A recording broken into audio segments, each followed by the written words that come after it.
अस्सलाम वालेकुम स्टूडेंट्स, बच्चों यूनिवर्सिटी में खुशामदीद। आप देख रहे हैं यूहान पर चैनल। स्टूडेंट्स हैरान हैं कि फ़ाइनल टर्म इतनी जल्दी क्यों है, तो थोड़ी सी कैलकुलेशन करते हैं।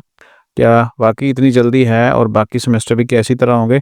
और उससे पहले आपने हमारे चैनल को लाजमी सब्सक्राइब कर लेना है। नोटिफिकेशन को ऑन कर लेंगे तो बाकी वीडियोस भी आप तक पहुंचती रहेंगी। तो चलें, अगर हम देखें एकेडमिक कैलेंडर को, तो ये सेमेस्टर शुरू होने से पहले ही आ जाता है वेबसाइट के ऊपर, और इसके ऊपर इम्पोर्टेंट डेट्स दी होती हैं। तो यहाँ पे अगर देखें तो क्लासेस स्टार्ट हो रही थी 14 अक्टूबर से और 27 जनवरी लिखा हुआ है, यानी कि सेमेस्टर जब स्टार्ट भी नहीं हुआ था तो उससे पहले ही यहाँ पे कैलेंडर पे लिखा हुआ है। तो हैरान होने वाली तो बात नहीं है। और बाकी आज डेज कैलकुलेट करें। कुछ क्वेश्चंस आते हैं कि इतनी जल्दी क्यों।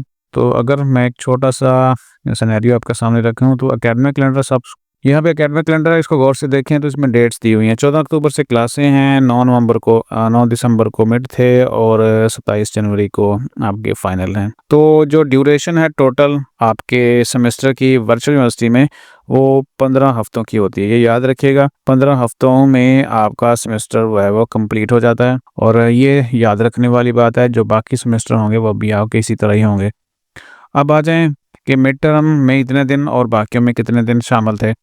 तो मिड टर्म क्लासेस से लेकर 9 दिसंबर तक अगर हम डेज कैलकुलेट करें तो 55 डेज। मिड टर्म को अगर हम ख़त्म करने के दिन से देखें, यानी 20 तक पेपर ऑलमोस्ट कंप्लीट हो चुके हैं, तो अगर 20 से दोबारा से क्लासें समझें, लेकिन ऐसा होता नहीं है क्योंकि क्लासें दरमियान में चलती ही रहती हैं सिवाय लेक्चर्स रुकने के। तो टोटल बनते हैं 40 दिन।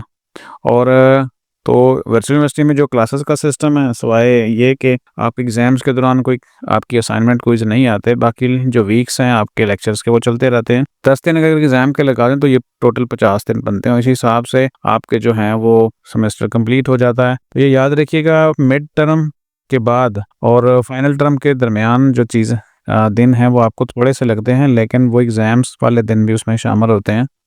और बाकी रह गई असाइनमेंट क्विज़, तो वो इस तरह नहीं आती। अब जैसे ही कल आज संडे है 22 है और कल 23 होगी और मंडे हो जाएगा, तो मंडे से फिर से वही एक्टिविटीज़ आपकी जो असाइनमेंट क्विज़ बाकी रह जाएंगी वो आनी शुरू हो जाएंगी। तो फोकस करें उनके ऊपर। और बाकी जो अगर आप अभी आपका पहला सेमेस्टर होगा, तो बाकी जितने सेमेस्टर हैं, बीएड वालों के 2 और सेमेस्टर होंगे, एडीपी वालों के 3 होंगे, बीएस वालों के 5वें सेमेस्टर वालों के 4 सेमेस्टर, ये 3 होंगे बाकी। और बीएस जिनका 4 साल डिग्री है उनके भी 7 सेमेस्टर बाकी हैं। तो ये सिलसिला इसी तरह चल रहा है।